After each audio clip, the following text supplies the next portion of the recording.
As the Potters' horse-drawn carriage swept up the long drive towards the imposing site of Ray Castle, with its Gothic turrets and towers rising from the banks of Lake Windermere, Beatrix was immediately awestruck by the breathtaking scenery that greeted her and her excited family. She was just 16 years old, and although the family had hoped to be in Scotland, Beatrix had no complaints. She was more than happy to console herself with drawing animal scenes in the grounds of the baronial castle. The vast house and its neighbouring church had been built in 1840 for retired surgeon James Dawson, who spent his wife's entire fortune on the project. Following Dawson's death in 1875, the estate was inherited by his 15-year-old nephew, Edward Preston Rawnsley, who appointed his cousin Hardwicke Rawnsley as parish vicar of Ray Church.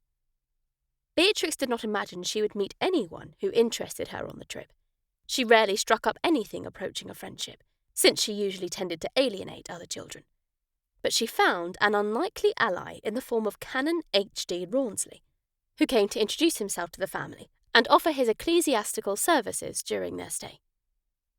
Although they were not especially religious people, both Beatrix and her father were quickly charmed by Rawnsley, who befriended them easily and stayed in close contact for many years, even long after he moved from Ray to take up a new post in Crosthwaite near Keswick. Rawnsley and Rupert corresponded regularly on religious matters.